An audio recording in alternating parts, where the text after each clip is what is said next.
I woke to the faint buzz of my phone charging on the desk across the room, the glow of the numbers bleeding into the dark.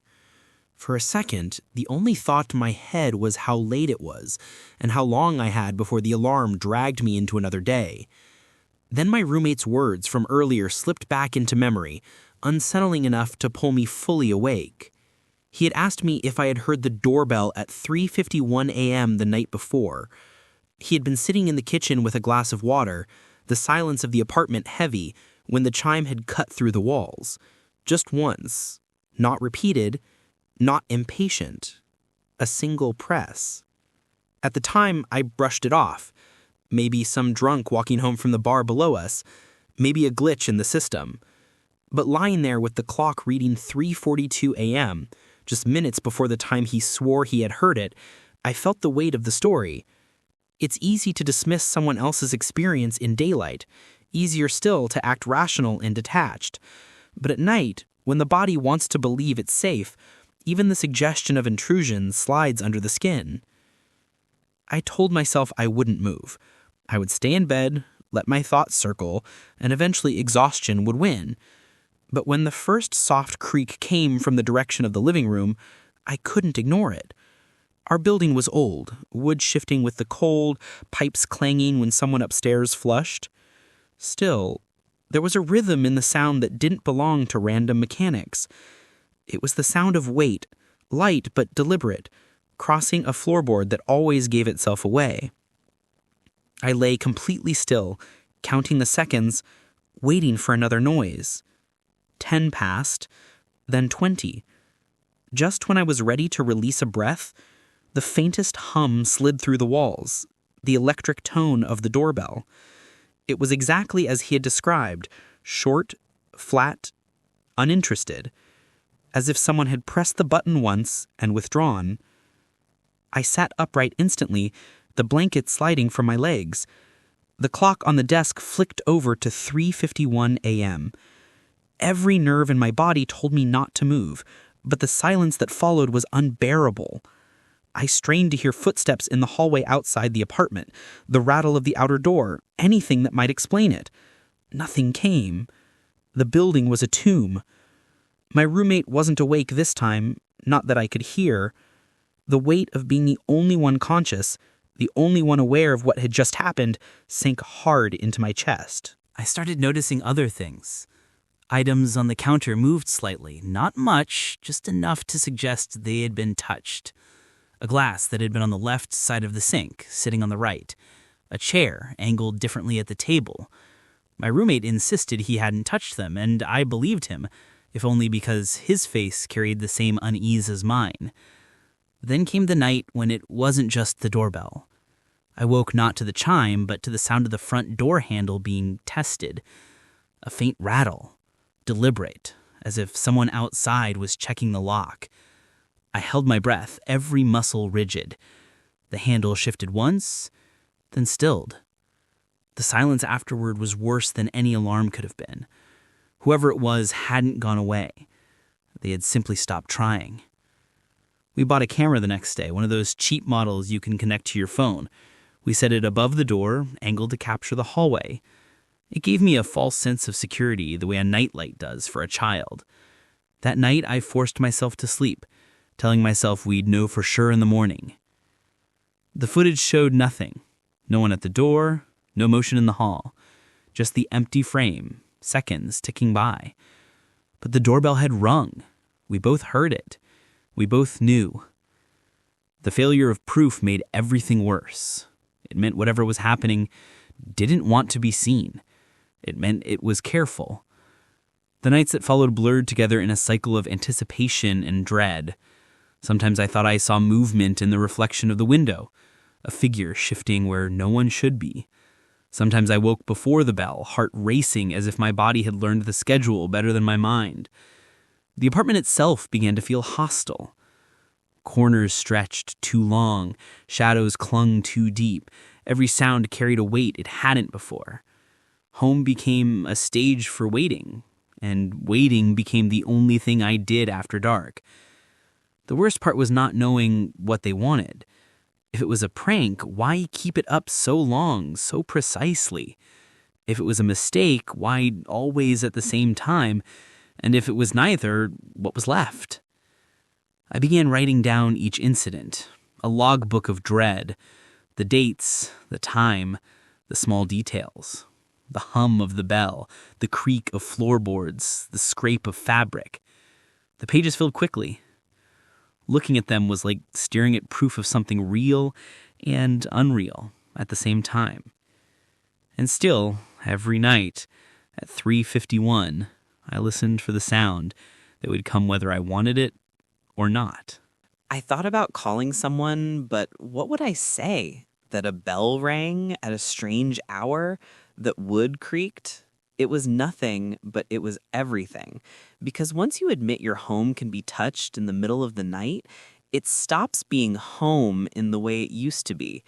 The next day blurred into ordinary routines, but ordinary doesn't erase memory. Every corner of the apartment looked the same as always, yet each detail felt heavier.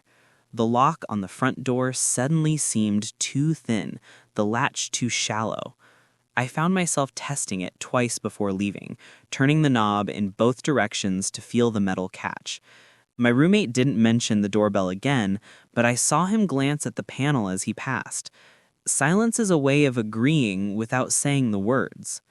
That night, I stayed awake deliberately, a mug of coffee cooling beside me as I sat in bed with the lamp on low. Hours crawled. Midnight. 2. 3. Every few minutes, I checked the time, waiting. When the numbers changed to 3:51, I felt my chest tighten, anticipation twisting into dread. The apartment was still. The hum of the refrigerator came faintly through the wall, and the wind pressed against the glass of the window. At 3:51, the sound came again. The same short chime, the same cold press of a finger somewhere beyond the door. This time it was followed by a faint rustle in the hallway, the sound of something shifting fabric or brushing against the wall. My skin crawled. I imagined someone standing just outside, waiting. The worst part was the stillness that followed. If it had been a prank, surely there would have been laughter, footsteps retreating, noise to betray intention. Instead, there was only the deep silence of someone patient enough to linger. I didn't move until dawn, sitting upright in bed, the blanket pulled around my shoulders, eyes fixed on the door. My roommate emerged around 7, surprised to see me awake. He asked nothing, and I told him nothing. Some truths make sense only when shared in silence. Over the next week, I tried to rationalize. Maybe a wiring fault triggered by temperature changes. Maybe someone stumbling home and mistaking the door. But it kept happening. Not every night, but often enough. Always at the same time, always one press. Patterns wear grooves into the mind.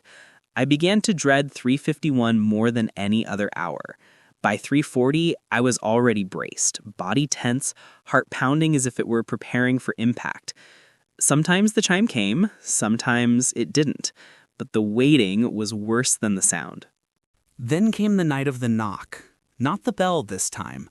A slow, deliberate knock at 3:51, as if whoever had grown tired of buttons and wanted skin against wood. 3 knocks, each spaced with the kind of patience that only exists when someone knows you are listening. My chest felt crushed by the silence after. I didn't open the door. Neither did my roommate. We sat in our rooms, separated by a thin wall, both holding our breath. Days stretched into weeks, and the fear reshaped everything. We stopped inviting friends over, we stopped staying out late. The apartment became less a place to live than a cage we monitored. Every evening after work, I found myself bracing for the night, body already tensing hours before the clock reached the time. By 3:40, I was alert, eyes on the door, heart climbing into my throat. Sometimes the bell came, sometimes the knock, sometimes nothing, which was worse, because waiting without proof is its own kind of suffocation. The logbook grew heavier with entries. I added sketches of the apartment, notes about where the air felt colder, where shadows seemed thicker. I didn't trust my memory anymore, so I tried to trap it on paper. But the more I wrote, the more the book felt like something feeding off me, like I was recording not to remember, but to be read by someone else later. One night in May, I woke before the sound. The clock read 3:47. My chest was already pounding, my ears straining. I sat upright in bed, blanket clutched tight. The silence was complete. Then I heard it. Not the bell, not the knock, but the slow drag of something across the apartment floor.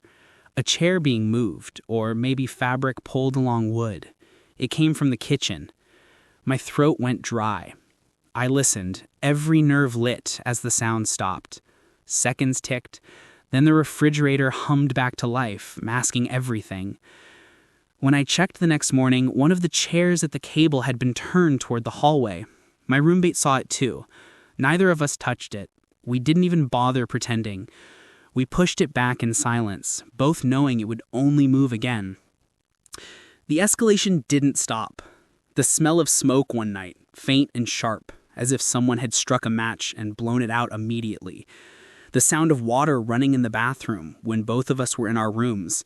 The faint impression on the couch cushion, as if someone had been sitting there and just stood up when I entered. Always at the same time, always 3:51.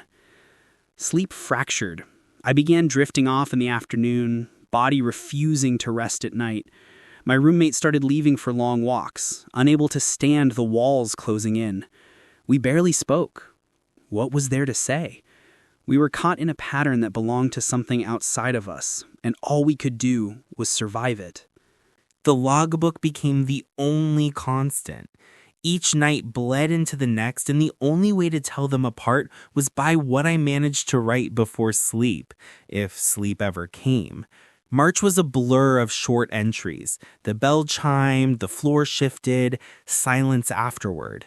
April filled faster, notes about the sound of fabric brushing walls, the faint smell of cold air in the apartment when no window was open, the way the handle on the bathroom door seemed to sit at a slightly different angle than before. My roommate stopped questioning the details. He saw them too, even if he wouldn't put them into words. We had crossed the line where denial could work. All that was left was witness. The camera failed again and again. No figure at the door, no movement in the hallway, just empty frames, the timestamps lining up exactly with the sounds we heard. The footage almost made it worse, as if the apartment itself had learned to hide what was happening inside it. I stopped checking in the mornings. I didn't want to see absence anymore. One night, I woke not to the bell, but to the sound of our own apartment door unlocking.